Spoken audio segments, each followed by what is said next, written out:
Yo quito la mascarilla con su permiso porque estoy aquí con bastante distancia a ustedes, ¿vale? Gracias. A ustedes. Bienvenidos a todos a este trozo de la tierra rusa. Hello to everyone. En el corazón de Madrid, que es nuestra embajada. In the heart of Madrid, where our embassy is located, the Russian embassy, we are here today for the following reason. Lately, we received quite a few requests for interviews and to answer some questions.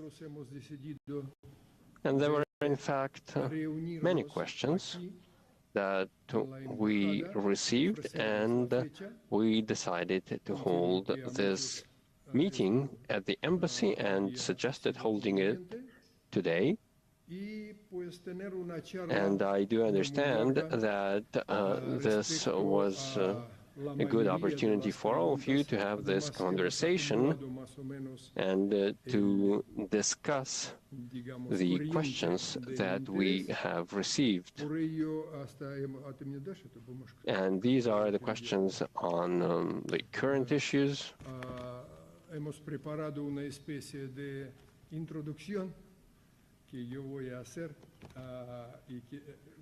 We prepared some introductory remarks that I will present to you right now. Maybe in these remarks I will address all the concerns that were raised in your questions, but of course we are open to answering any questions you might have. So we are here for mutual benefit because you have questions, and it is in our interest to share our point of view on the developments that are currently taking place.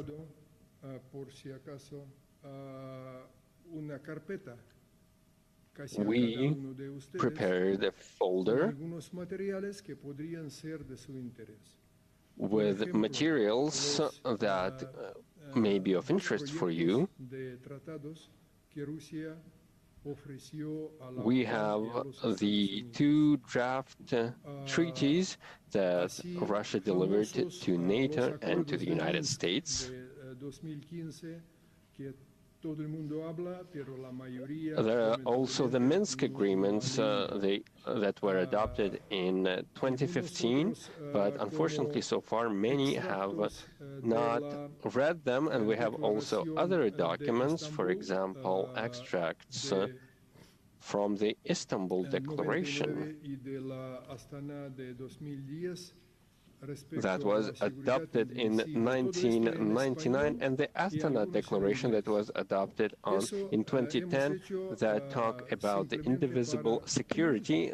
We have them both in English and in Spanish, and we prepared these documents for you to make it easier for you to find this information should you want to find it online somewhere. Es decir, el afán de ayudar se nota desde el principio.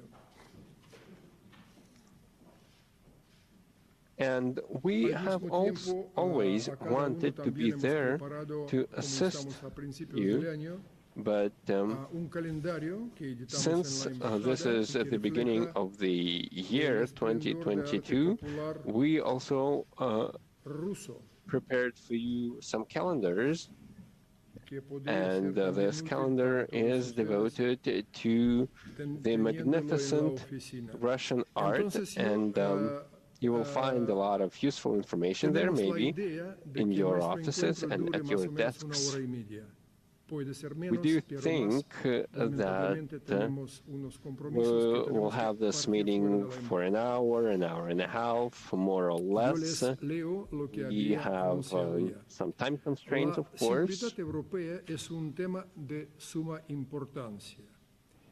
European security is a very important subject, and the media tend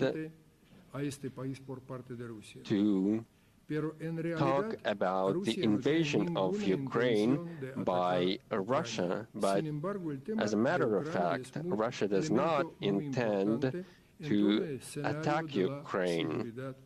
And this is a very important point in terms of regional security. Unfortunately, the scenario that has been playing out in the media does nothing to facilitate dialogue or find solutions.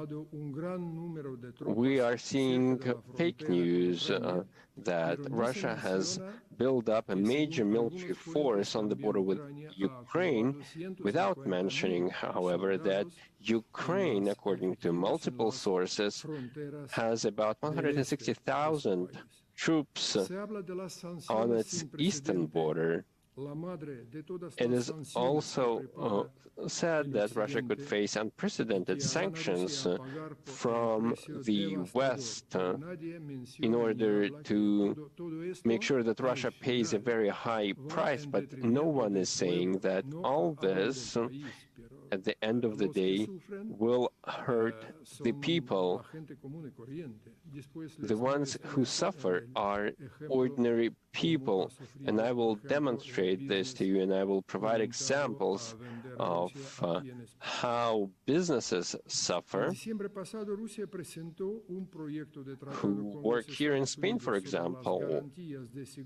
Last December, Russia delivered to the United States and NATO draft agreements on security guarantees, and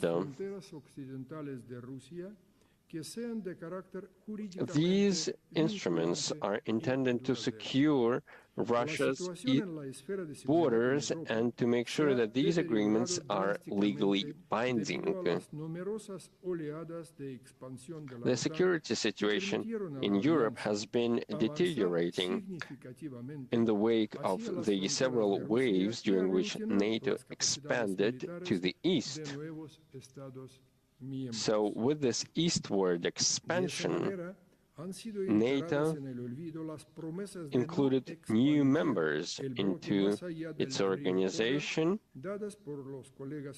This way, NATO forgot about the promises not to expand beyond the order line as was promised to Russia in 1990s. This way, the alliance redefined itself in order to contain Russia, considering Russia as a security threat for the North Atlantic region. As we heard during multiple NATO events today, we need to build in Europe a security system that would be based on the principles enshrined in the key OSCE instruments as well.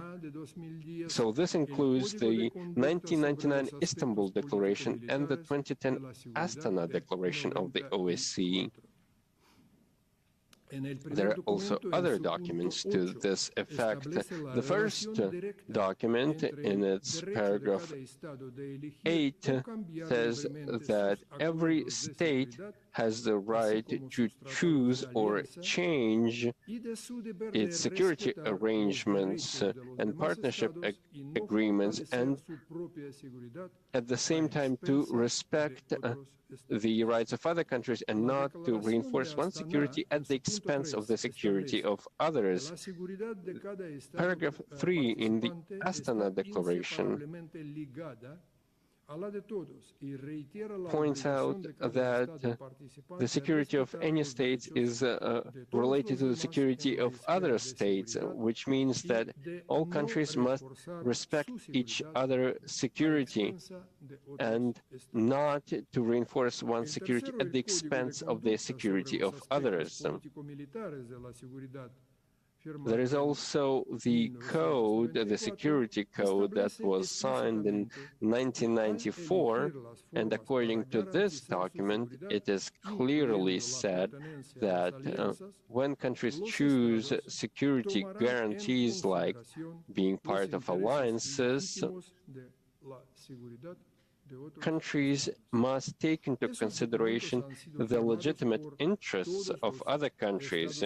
All these documents were signed by all OSCE member states, including the United States, Germany, France, and Spain. And these documents provide for the support by these countries to the principle of indivisible security and the need to fulfill these obligations.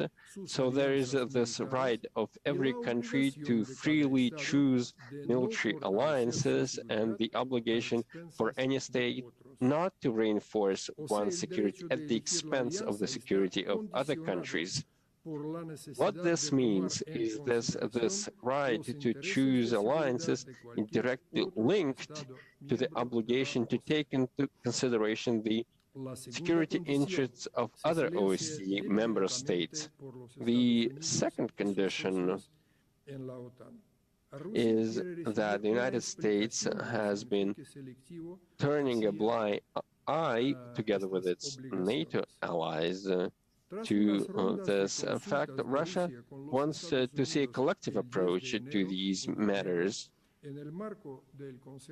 On December 10, on January 10, there were consultations between Russia and NATO, and on January 13th in Vienna, there were also consultations with the OSCE. Russia has received the replies from NATO and the United States in written form, and at the request of the United States, these responses were not published. However, as the Russian Foreign Minister Sergei Lavrov has said,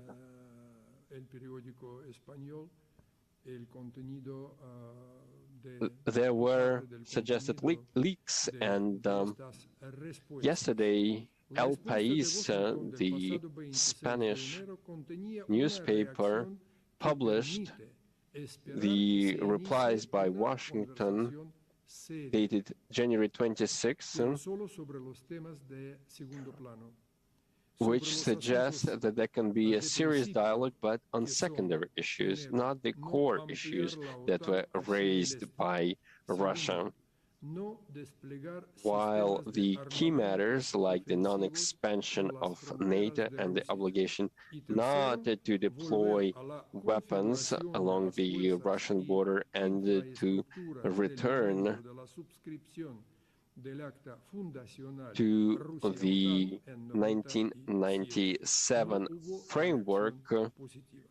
So all these 3 points were ignored. There was no positive response. It is for this reason that Sergei Lavrov sent a letter to his colleagues in NATO and the United States to ask whether they are still committed to the principle of indivisible security. If not, they could tell and say that they are no longer committed to what they have signed before. So this is just an overview of the ongoing developments. Thank you so much for listening to my remarks, and we are ready to answer your questions. With me, so there is Mr. Korchagin.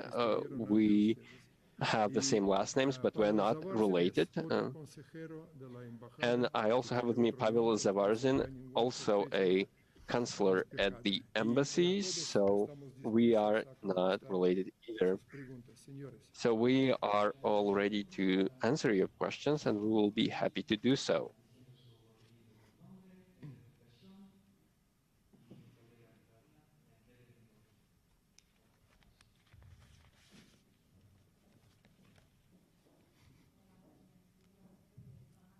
No se escucha nada. No sound.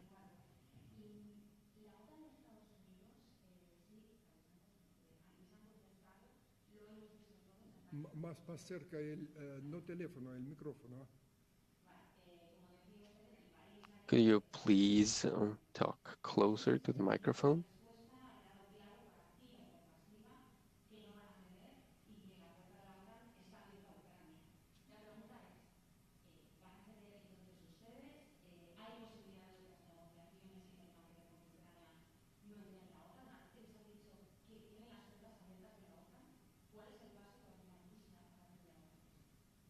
Volvemos a lo que yo había dicho antes.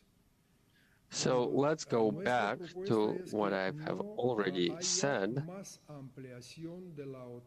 So our proposal is that there should be no further expansion of NATO toward the Russian borders.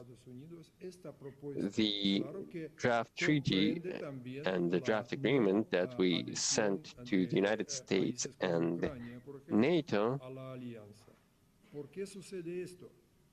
contain these provisions.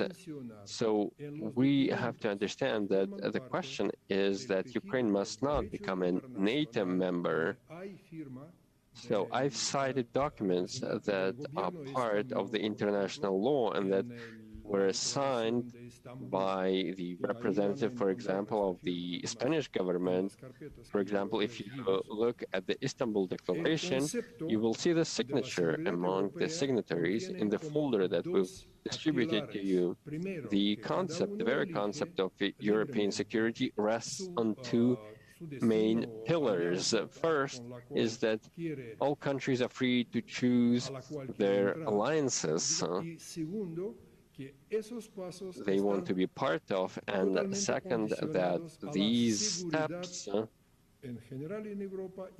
must be connected and be underpinned by security of other countries. So I would like to emphasize that Russia feels threatened when the alliance is expanding, and this alliance states in its foundational documents that Russia is an enemy that must be contained and who must be pressured.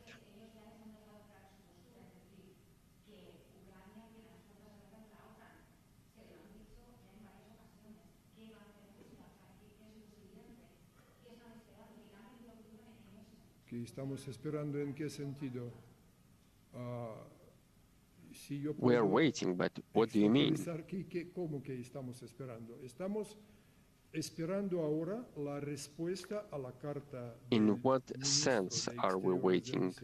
We are waiting for a response to Sergei Lavrov's letter he sent to his colleagues in NATO and the OSCE. And in this letter, he talked about the interpretation of this principle, or whether they refuse to abide by this principle.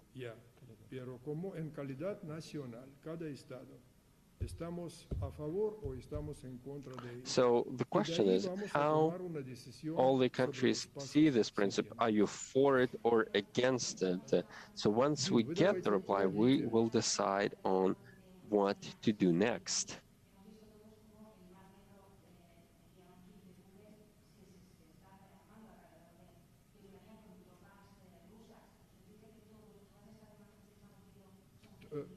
Perdón, y yo de antemano pido disculpas si no entiendo. So I'm sorry, and I'm sorry in advance if I did not understand well what I'm hearing. So I'm a foreigner, so I'm trying to speak Spanish as clearly as I can, but with a mask, I cannot hear everything you say very clearly. I understood that you're talking about Russian troops in Ukraine. Where did you get this information from? Could you explain to us?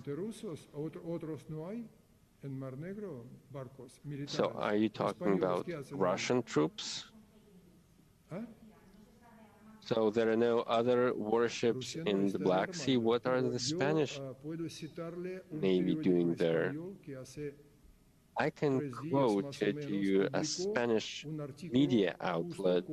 About 3 days ago, it published an article showing satellite images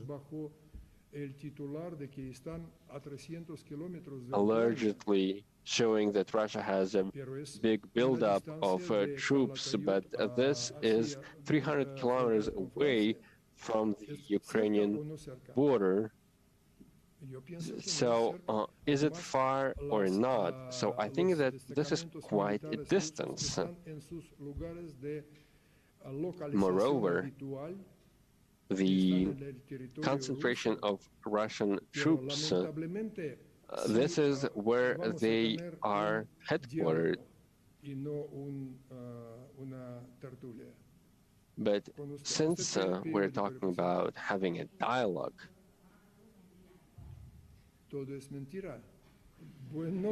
and if this is the case, we need to understand that all this is a lie.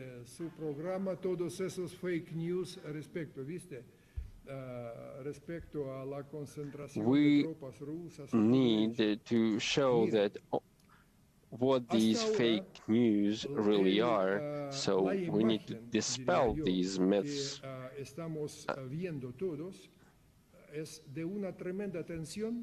So what we have been seeing so far is the immense pressure,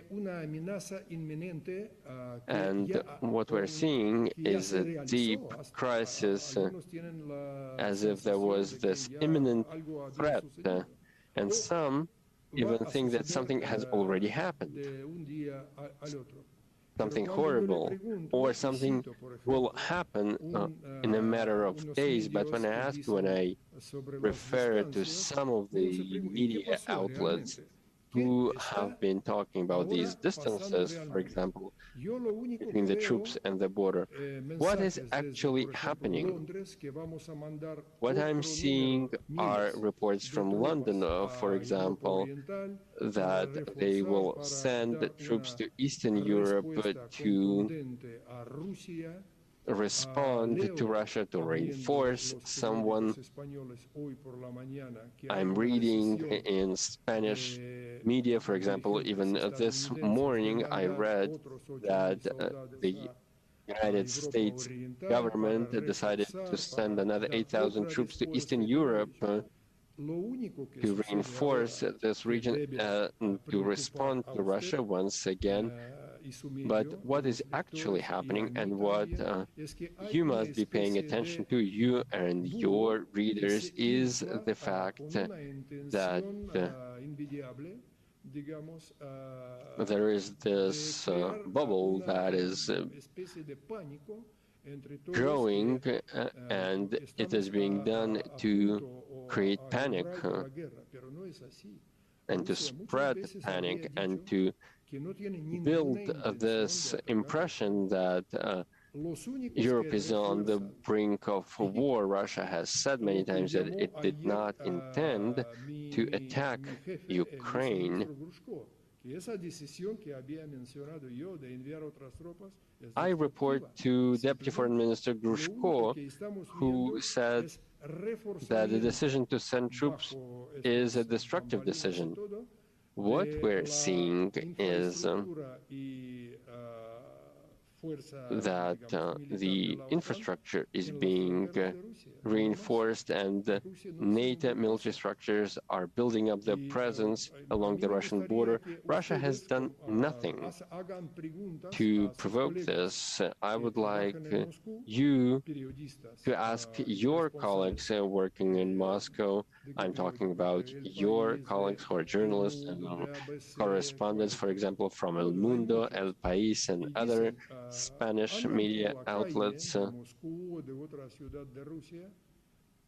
So they walk Moscow streets and they travel to other cities and countries Well, they can ask people whether these people feel that their country is on the brink of war.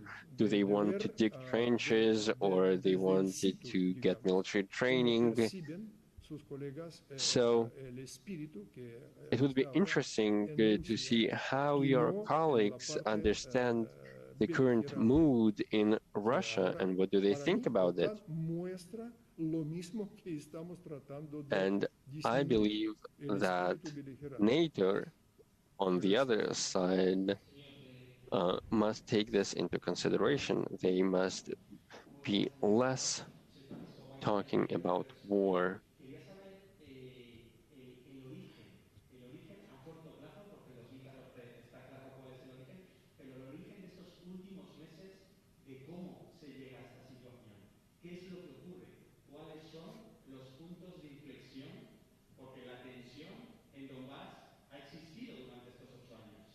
So what is happening right now, including in the Donbass, and why some are saying that war is inevitable?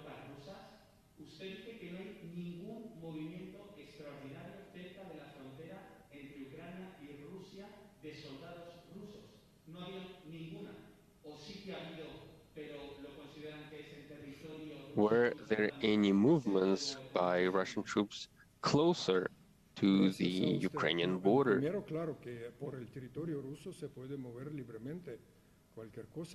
So first of all, the Russian troops are free to move around the Russian territory the way they deem fit. Any state has the right to move its troops around its territory. I have never heard about any buildup or concentration of Russian troops on the border between Russia and Ukraine. So when they're talking about this, they're talking about Yelna, and Yelna is a town near Smolensk. So this is hundreds of kilometers away. So that's why I'm so surprised, actually. Today, I had this idea in the morning that there was this day in December or in November, I think all this happened at this time. So these two proposals are designed to stop NATO's advances towards Russia. So this is what the two draft documents are all about, the two documents that Russia has delivered to the United States and NATO. Maybe it surprised some because these are two very constructive documents. So some of our concerns were addressed in the responses that we received. So it would be hard to talk about this, the content of these documents. So there was this image of an imminent threat, though it was created not so that they don't have to talk about substance and they can talk about this crisis.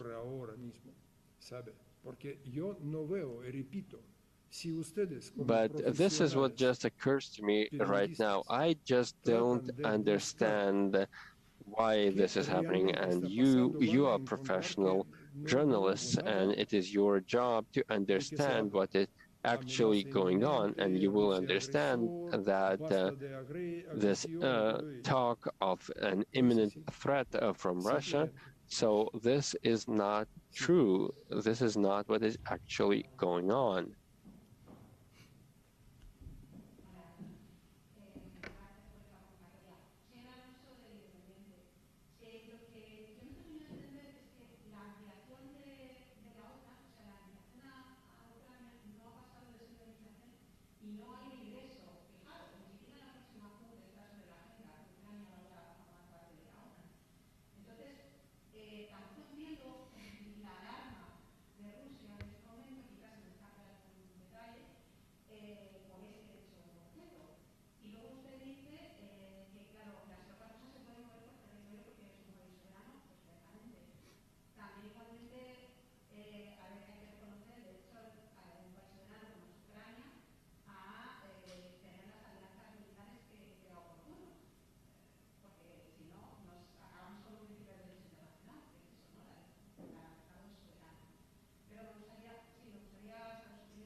Once again, let me repeat that the proposals that Russia submitted to its Western partners are about preventing NATO from expanding to the east.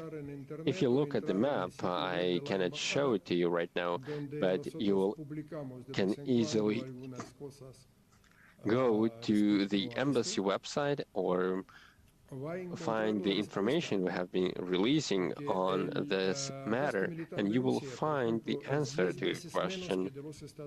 Russia's military spending is 10 times smaller than, or even 12 times smaller than the US defense budget. I do not know how this compares to NATO's overall defense budget. NATO is moving its infrastructure eastward toward the Russian Federation, who is not NATO threatening. You just have to read NATO's statements and declarations adopted over the past years and its core documents, and you will learn whom NATO believes to be its main enemy. When the Warsaw Pact was dissolved, NATO, unfortunately,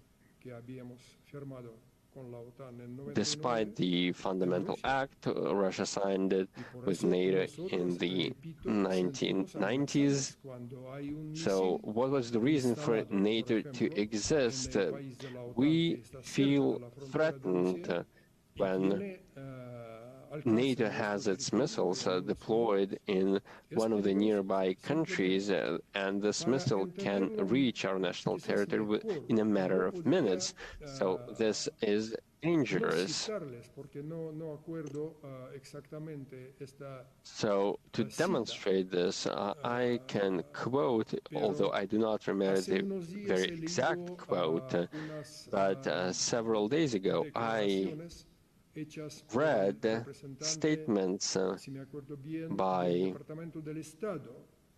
if I remember correctly, by a representative of the US Department of State, who said, in response to who knows what, if Russia tries to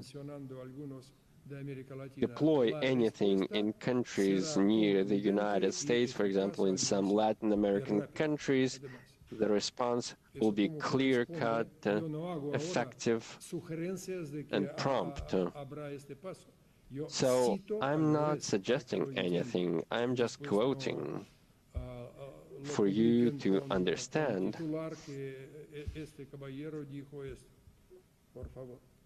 And so that you can relay this to your audiences and to accompany it with a nice headline.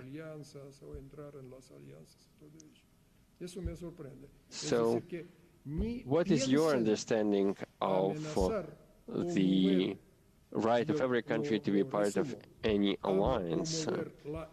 So, to sum up this controversy, I can say that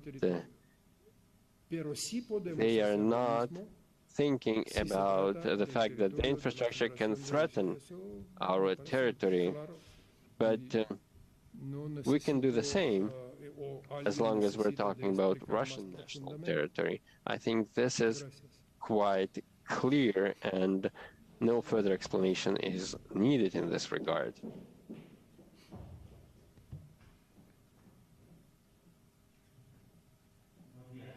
Buenas.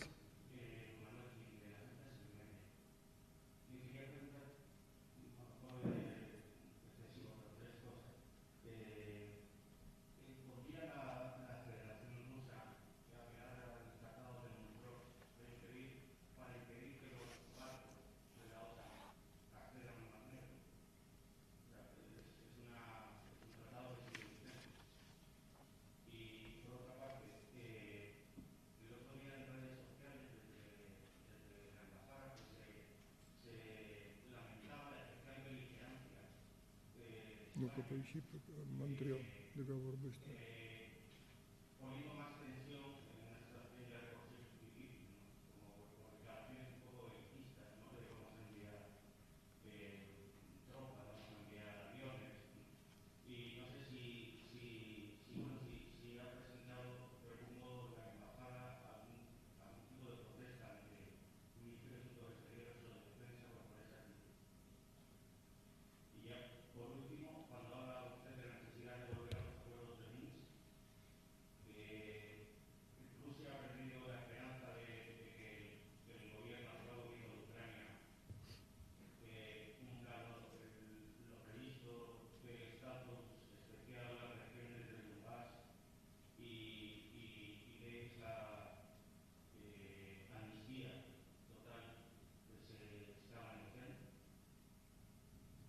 Hay un dicho ruso que la esperanza muere por lo último, digamos. There is a saying in Russia that hope dies last, so we remain hopeful.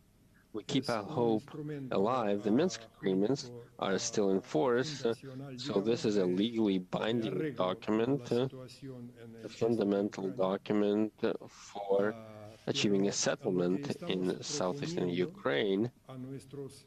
But what we propose to our colleagues in Europe,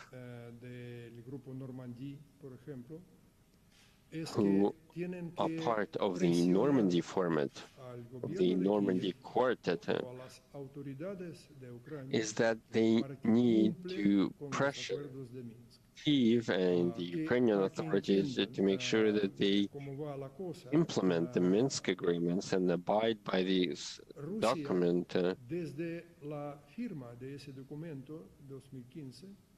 Ever since the signing of these documents back in 2015, Russia has been seeking to persuade Ukraine, and Ukraine signed this document but failed to honor its obligations under this document, including regarding the terms, the deadlines, holding elections, the amnesty. So in the folder that we've handed out to you, you will find this document, just 2 pages. You will find the Minsk agreements, and you will understand that if all this is done, this can resolve the crisis, and this can happen much quicker and not drag on indefinitely. You asked about protests, but who do you mean? Did you mean that we protested?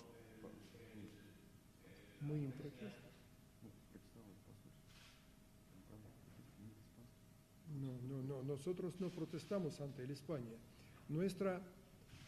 Nuestro diálogo con las autoridades de We have not protested in any way with the Spanish authorities. I would refer to our contacts with the Spanish government as constructive, and I would like to emphasize that our relations with Spain cannot be reduced to what happened in December and January. We are marking this year the 45th anniversary of restoring diplomatic ties between our two countries. Several decades ago, in fact, 300 years ago, under Peter the Great, we had our embassy installed in Spain, so this relationship is centuries old, and throughout this period, we shared a mutually beneficial relationship that was very constructive. Today, I can say, and I have always been saying, that we respect Spain's commitment within NATO, within the European Union, and what is going on in Spain in its relations with the outside world. And we respect NATO and we respect Spain as a NATO member. This does not mean that we share these concepts, but we do respect the positions Spain has adopted. But this cannot be reduced to the relations between Spain and the EU and NATO. Spain also has bilateral commitments in its relations with Russia, with neighboring countries, to the south, to the east, to the west, and we also proceed from the idea that these commitments also apply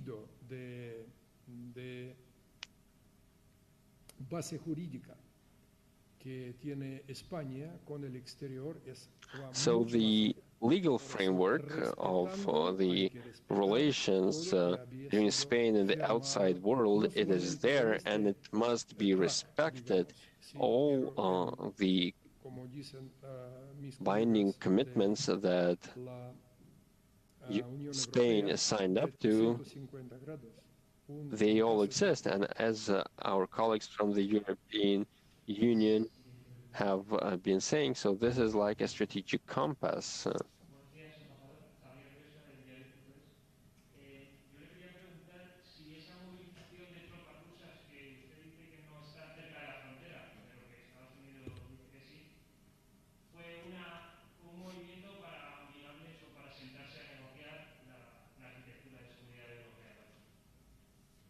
Javier, crear tensión y después tener una ventaja, algo así, yo lo entiendo. No, olvídalo. So, did I get you right that it's about creating a pressure and then gaining an advantage? Yes, sometimes we also fail to understand each other.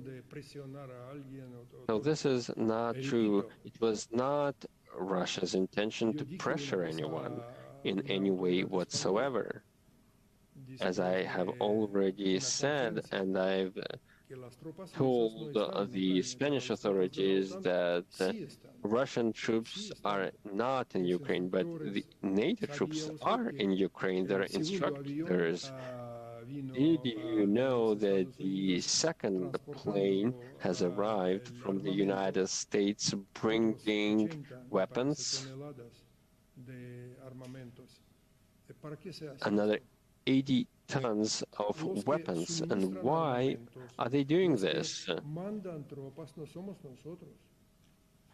Those who bring weapons and troops are not us.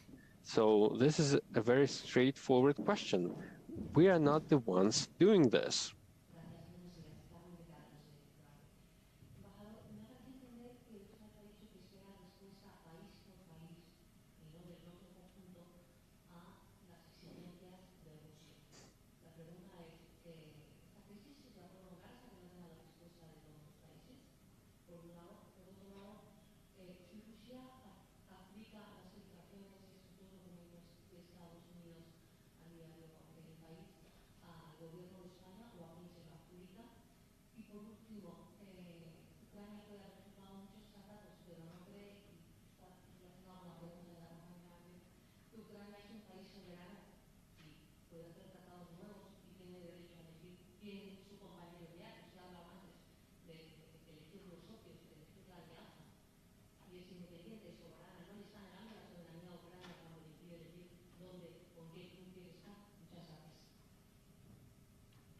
Yo no sé dónde sacó el país estos documentos. ¿Por qué quiere decir que I don't know Rusia where dijo que no había El filtrado País nada? got these documents.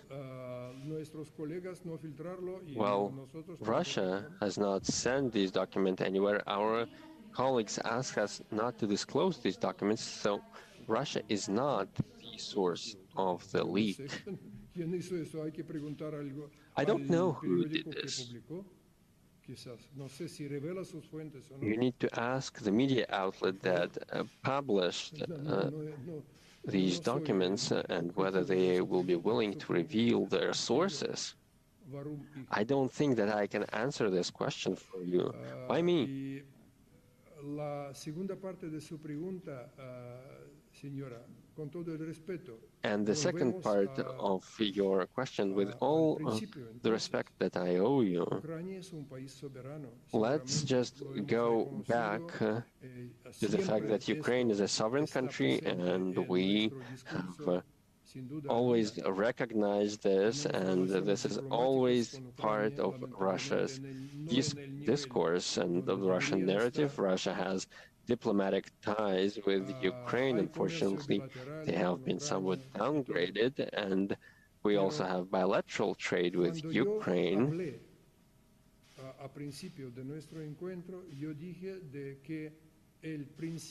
At the beginning of our meeting, I talked about the principle of indivisible security. So you can't ensure your own security, have your own security and have security for someone else that is different. So my security must not undermine or have any negative effect on your security.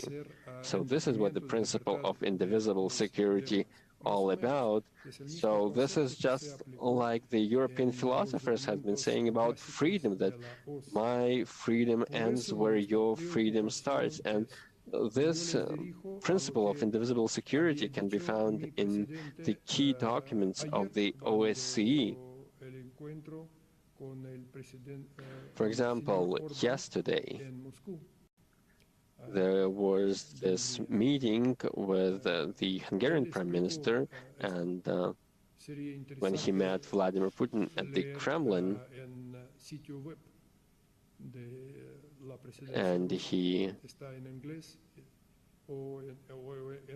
talked about very interesting thing, and you can go to the Kremlin website to find out what was said during this meeting and this press conference at the Kremlin.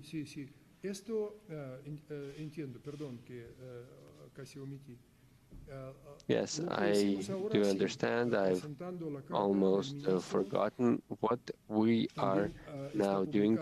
We are presenting the letter by the minister. It is available on the Russian Foreign Ministry website. You will find the text of this letter in English in your press kit, and we will be looking forward to an answer to this, because we're committed to continuing this dialogue, and we asked our colleagues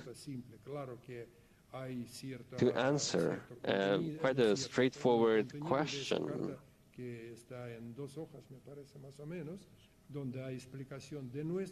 And we explain our position in this document, but what we want to know what is going on. We want these commitments to be legally binding. For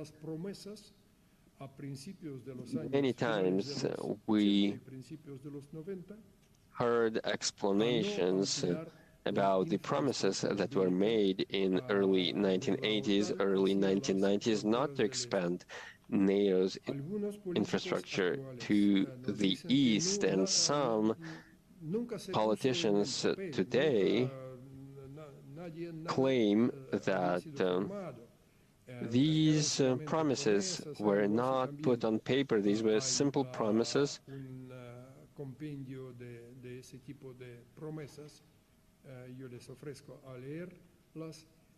But in the folder that you've received, we provided materials on these promises, but now we want to have legally binding written arrangements. It is for this reason that we suggested to our partners that we adopt these two documents. We have reasons not to believe our partners, and I'll give you a specific example. Only recently, in the European security architecture, there was this Open Skies Treaty, a very important instrument that was signed many years ago and that worked quite well. Spain is part of this treaty, in fact. So there were inspection flights that Russia carried out here, and it worked perfectly in Spain. But finally, the United States decided to withdraw from the Open Skies Treaty.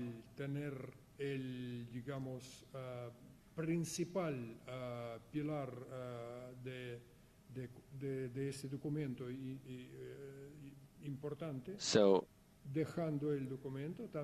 this was a very important document for Russia. And since the United States left, it was also in Russia's interest to also withdraw from this treaty, but our European colleagues started persuading Russia that Russia should not withdraw.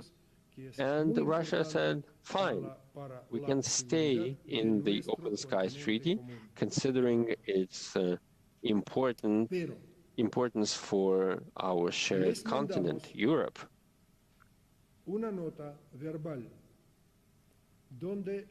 However, we did send a verbal note saying that Russia stays in the Open Skies Treaty, but only if you answer with a verbal note, so this means a written and official response, saying that you will not share the inspection results with third parties, which is stated in the agreement itself. And so this is not an exaggeration. This is what the Open Skies Treaty is all about. And we heard assurances that this will be the case, but we will not provide you a written answer. So they say, yes, we agree, but we refuse to provide a written answer. We will provide only an oral answer. So we had to withdraw from this treaty. So this is how it happened. And as a diplomat, and I have been a diplomat for 45 years, what this tells me is that who we're dealing with, they say yes, but they don't want to sign up to anything. So they do not want to sign anything. This is a good example of how it works. So it is for this reason that we want legally binding documents.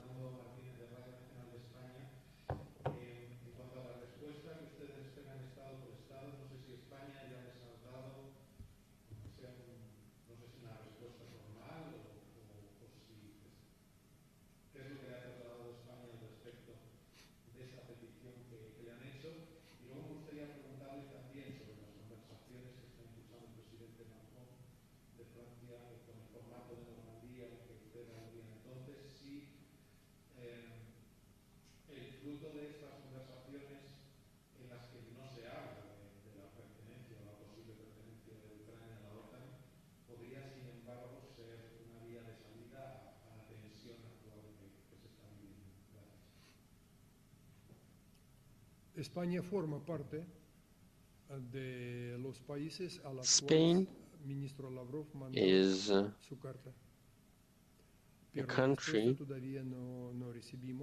which is on the list of countries that received Minister Lavrov's letter, but we have yet to see a reply. I think this is a matter of timing because the letter was sent out quite recently, so we are waiting,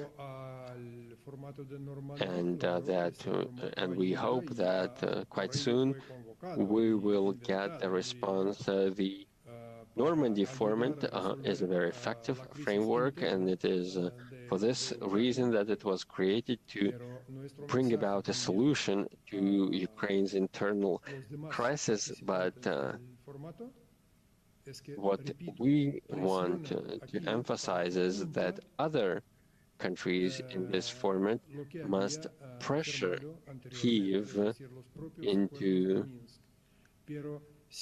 implement the Minsk agreement that it had signed, if you look at the statements coming from the Ukrainian leadership, you will see that they're really contradictory. One official will say that Ukraine will never fulfill the Minsk agreements. Then you have another, even high-ranking official who says that we will implement the Minsk agreements. And so there are a lot of contradictions here. We are getting a very controversial picture, but Kyiv is not doing anything to deliver on the commitments it undertook under the Minsk agreements. So this is why, until now, nothing has been resolved on this front.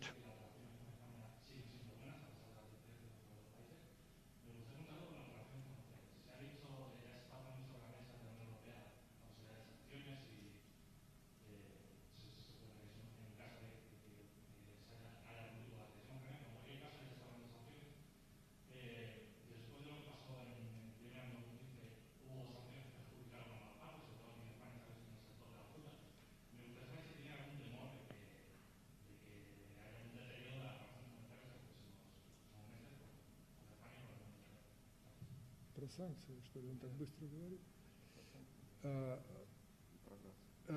Yo quisiera también atraer su atención al mensaje que sale. I would like to draw your attention to statements coming from various capitals and countries on sanctions. This creates this atmosphere of pressure,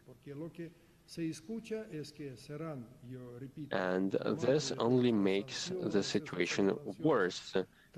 What we're hearing is that Russia could face unprecedented, huge sanctions and draconian sanctions. Well, first of all, these sanctions are totally illegitimate because only the UN Security Council can impose sanctions. For this reason, these are not sanctions, these are unilateral, repressive, oppressive measures. So this is how you can refer to them.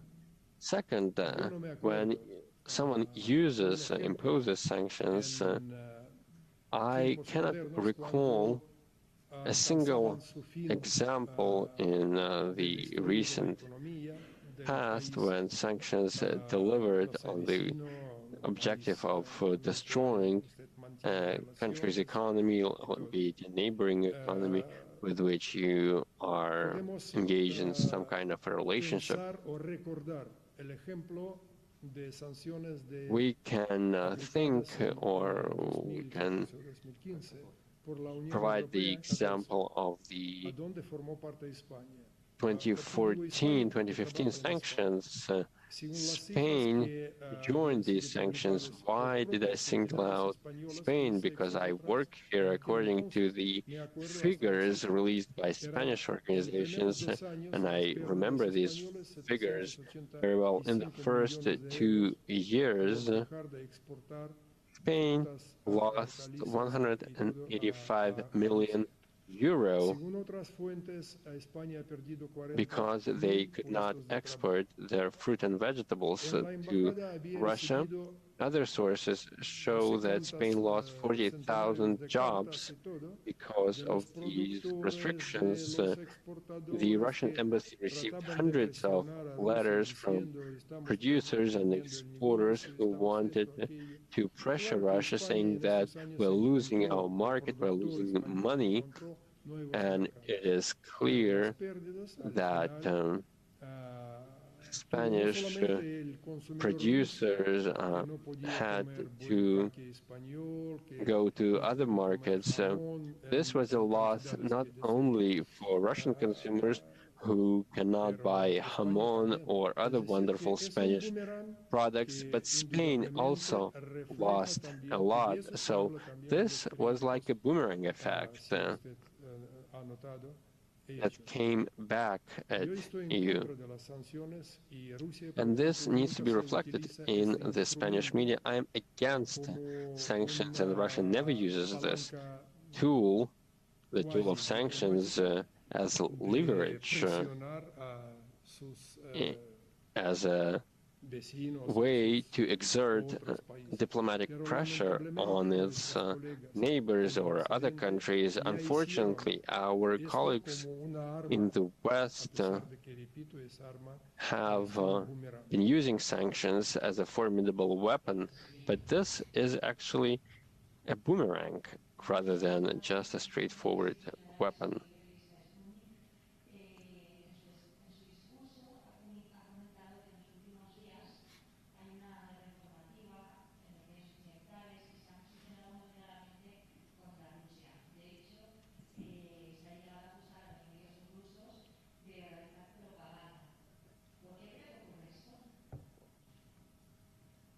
No sé. ¿Por qué usted escribe sobre esto en su periódico? I do not know why you write about this in your media. El autor de escribir un artículo, repito, sobre Rusia como país agresor y todo ello.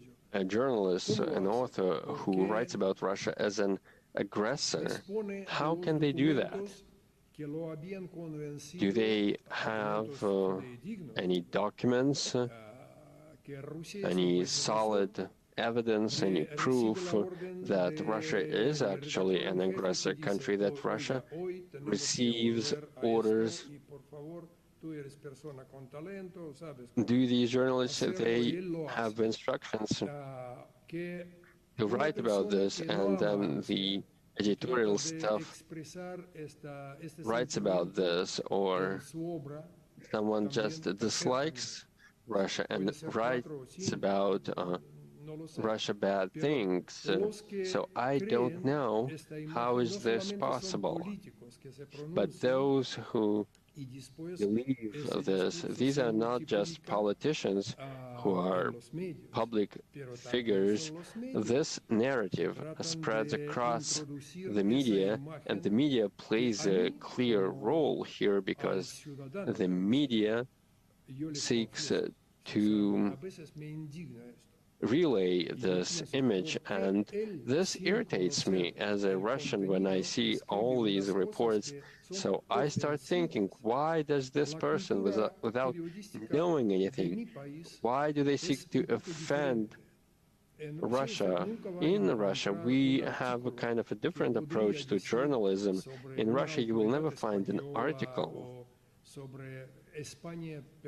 writing something or saying something about the Spanish authorities or Spain in general.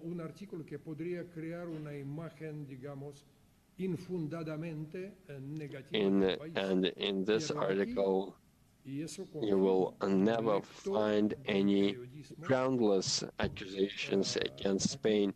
But here, since I do read a lot of newspapers and I follow the media, this happens all the time, and this is highly regrettable.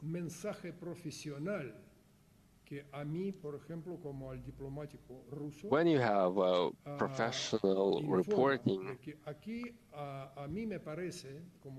and as a diplomat, I need information. Any political observer, journalist must see that there is some kind of a mistake there. We may not like something. As NATO members, I could read an article along these lines. I may not agree with it, or I could invite these people over to make sure that they understand my position. When you have articles that present totally groundless accusations, this really surprises me.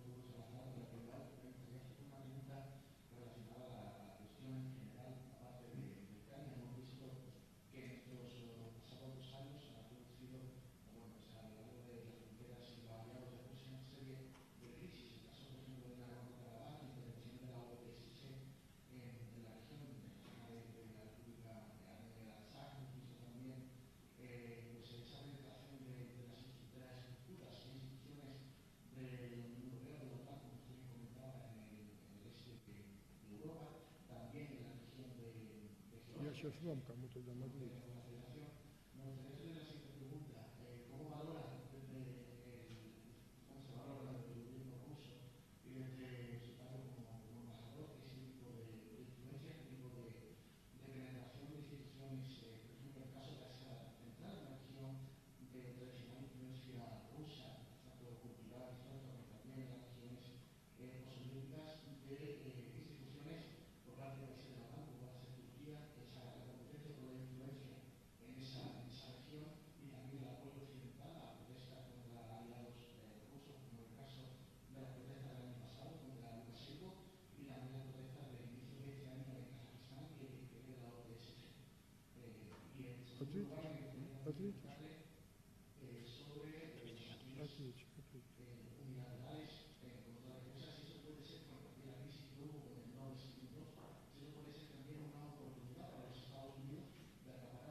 No, última parte yo trataré de decirles que cuando hay tanto interés I can tell you, de Europa, and I can go as far as tell you that if Europe is interested in having lower natural gas prices, they fell recently, but they were very high not that long ago. So if Europe wants to see a lower price for its households, lower energy prices, I'm really surprised that Nord Stream 2 pipeline, which was built for Europe for delivering more natural gas to Europe, it has yet to be launched and it is not operational. It could provide more opportunities for gas deliveries to Europe, to give more choice and more opportunities to local consumers. There is also LNG, the liquefied natural gas, which is another important energy source. It accounts for 8.7% of gas that Spain imports. This is another example of trade relations, mutually beneficial trade. I would never talk about Europe's dependence on Russian gas, so there is a lot of bias in the use of this notion of dependence, because there is always interdependence on the market. You could say the same, that we Russians depend on Europe. What if they stop buying Russian gas? This will be a major issue for Russia. And we do see this as a double-edged sword. I sell something and this makes you happy. If this makes you happy, you can buy more. But Europe has its sovereign rights. If it wants to buy natural gas at a higher price somewhere else, why not? Go ahead. But what I'm reading right now in the Spanish media, experts say that replacing gas suppliers is no easy thing. This is what the experts are saying. You cannot just change this too quickly. This is how human relations work. If you have been working for a media outlet for 15 years, you have a nice salary, you know your managers, you know where the office is, and you know how to get there, and you don't want to work for another media outlet with the lowest salary. You don't know the boss there, and the office is a long commute from your home. The same goes for Russia-Europe relations. On the gas market, this relationship has long history that has been going on for decades since Soviet time, and Russia has always been a very reliable gas supplier who always delivered on its commitments, who met all the commitments.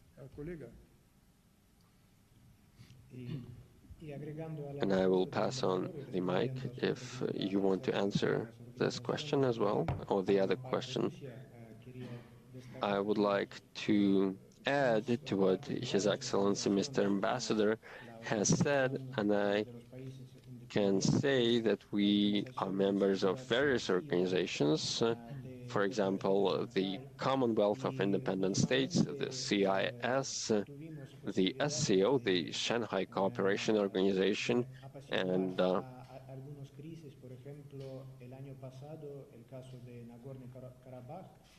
we also helped resolve a number of crisis situations. So, for example, like last year in Nagorno-Karabakh, our colleagues from France also played a constructive role. President Putin of Russia, the President of Azerbaijan, and the Prime Minister of Armenia succeeded in stopping and putting an end to hostilities between Armenia and Azerbaijan. And everyone noted Russia's constructive role in this situation. And we can work together on resolving challenging situations that may occur in neighboring countries.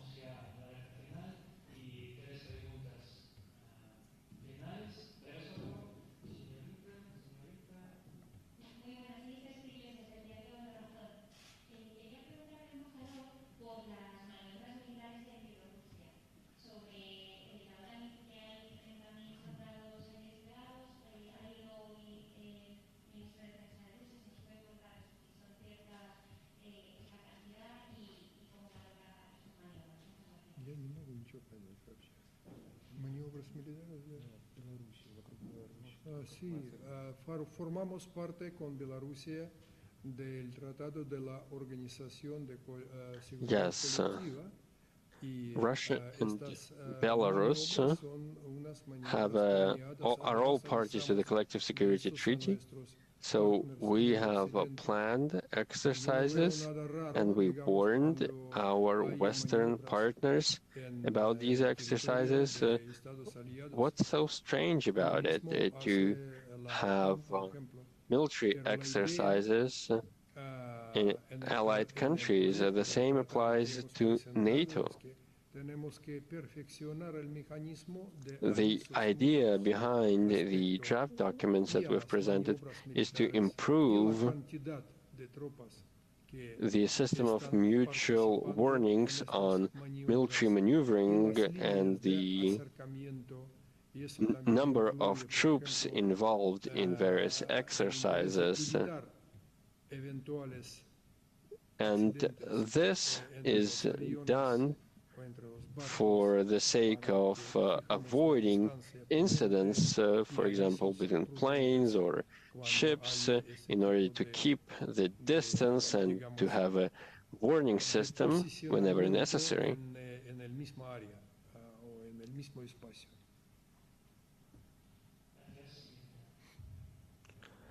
So if there are planes or warships in a single space, they need to be sure that there are no incidents that happen.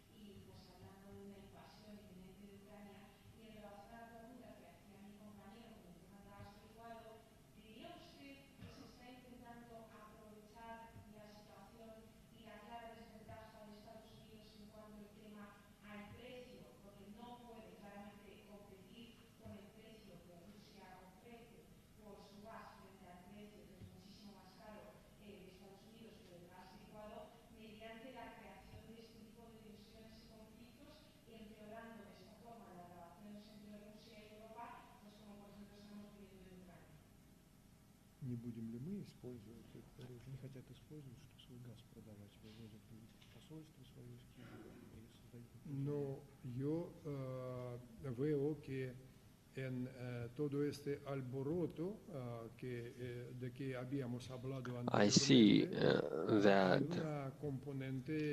considering all the things we have already discussed, there is an economic component, element, and the economic interests are involved. We have heard many times that the United States wants to sell its natural gas in Europe, and Europe is sovereign in its choices where it wants to buy gas. We do not insist in any way and to persuade anyone that our gas is better. Who is doing this? Not us. We have a lot of long-term contracts, and we will fulfill them, and we'll make sure that these contracts are carried out. When all this speculation started several weeks ago, that Russia is somehow to blame for the rising natural gas prices, we said that we have nothing to do with this. We offer the terms we work on, and we fulfill them. And the European operators, some operators chose spot contracts, spot delivery contracts, and this is one of the reasons why there was this surge in natural gas prices. But any consumer has the right to work with any supplier and to choose suppliers. This is how this market works.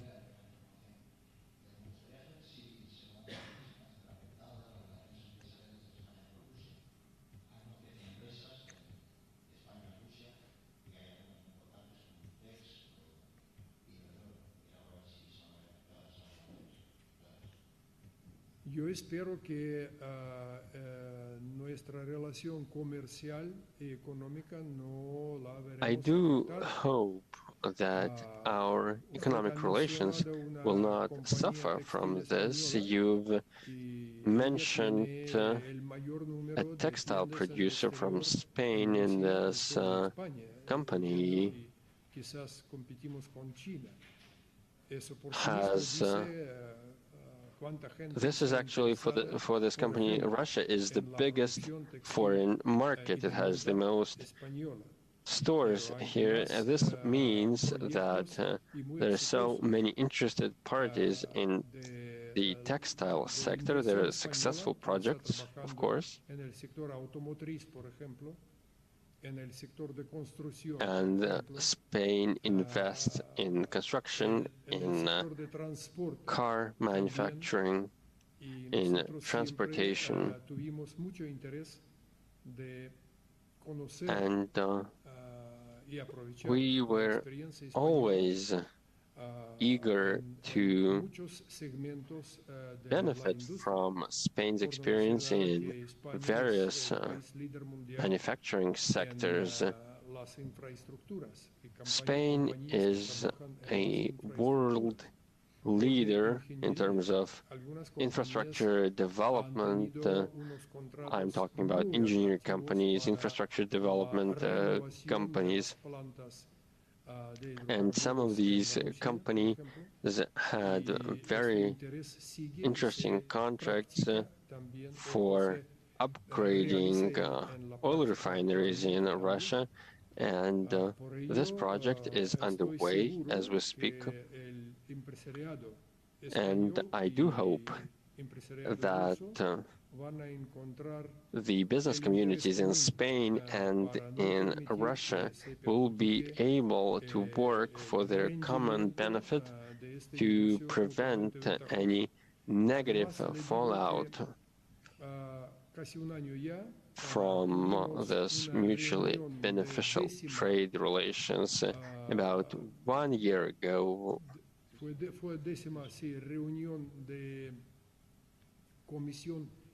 we had the 10th meeting of the Mixed Intergovernmental Commission between Russia and Spain. This commission has existed for many years now, and it is designed to promote trade, economic, bilateral relations. And what we have on the agenda right now is another important meeting that is scheduled to take place in Russia, probably in Moscow, but maybe in another city. I do hope that the Spanish delegation will be there during the preceding meeting. There was this message coming from both sides on the fact that the two sides share the mutual interest to further promote the economic relations between our countries between January and November. Bilateral trade was up 40% and has already reached 6.6 billion euro. Just to give you a full picture, I'd say that before the sanctions, although this is not a proper way of calling these measures, bilateral trade before that was about 14 billion euro. But when these restrictive measures were imposed by our European partners, trade fell to 4 billion euro. But what happens when trade declines? This means destroyed jobs. So these are not just numbers, because figures, they are just dry figures, but you have to understand that what is behind are businesses, specific businesses owned by real people with real names. And once you understand this, you understand what this is all about.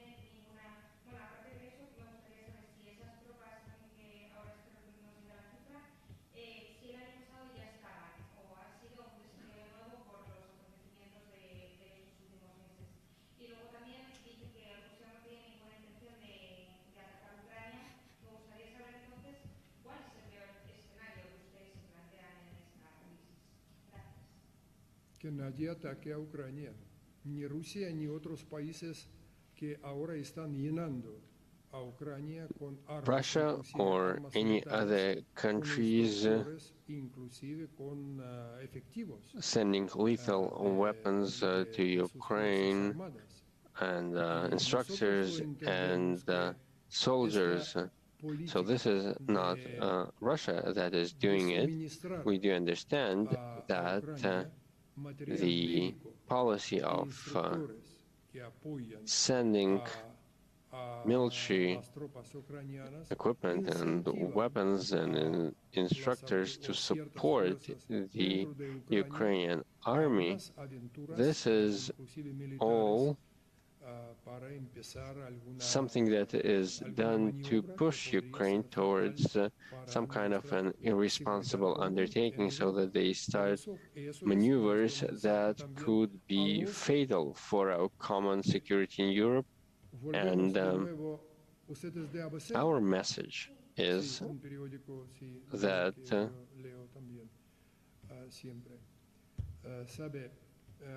according to the media outlet that I always follow, we need to emphasize in this regard that it is not Russia that sends weapons or javelin weapons or armored vehicles to Ukraine.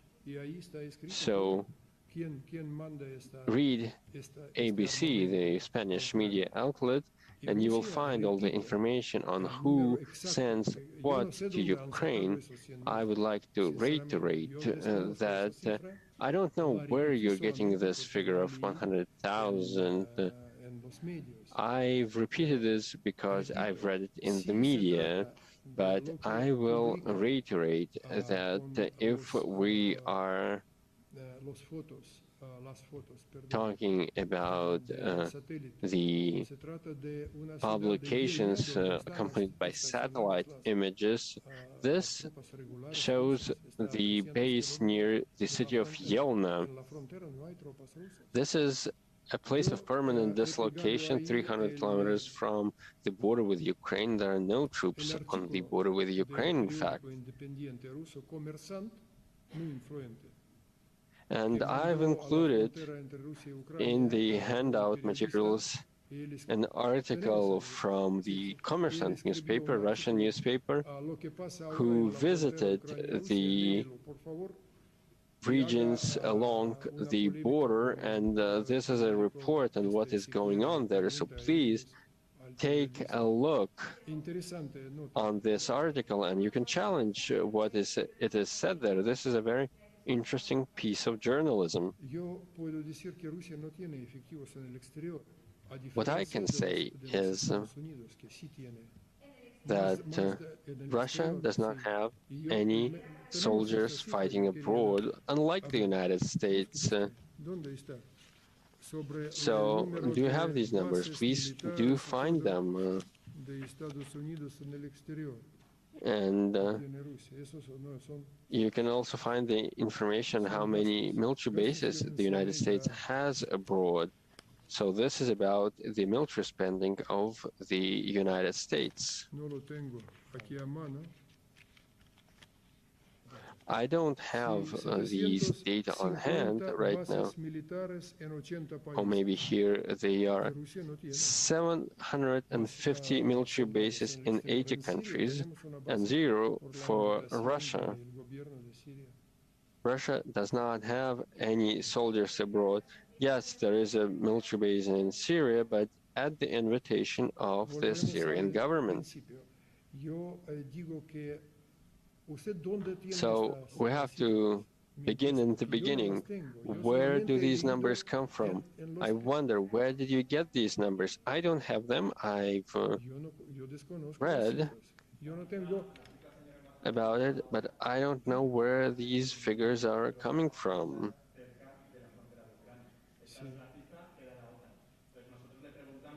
This is about 100,000 Russian troops that are supposed to be near the border with Ukraine, but there are no Russian soldiers on the border with Ukraine. They are hundreds of kilometers away. They are in places of the permanent dislocation. Even on the satellite images that are being published, you can see that these photos were taken in winter, so you can see the snow. I can only repeat that I don't know anything about this. I haven't heard where these numbers come from. Of course, Russia has its troops on its territory, but not on the border. And I've even referred to you to a Spanish town and the distance between it and the border to provide you an example how far that is. So this is the distance between Caltech and the border with France. So is this not so? Is this the wrong distance? Y por eso dije que no hay tropas rusas en la frontera de Ucrania. So it is for this reason that I said that there are no troops building up on the border with Ukraine, so there is no threat. This is what I started with. And you professionals, once you get back to your desks, just ask yourselves where all this noise is coming from and who created this crisis. This would be a great question. And if you do find an answer to this question, you can share it with us. You can send us a letter, in fact. I would be grateful for that.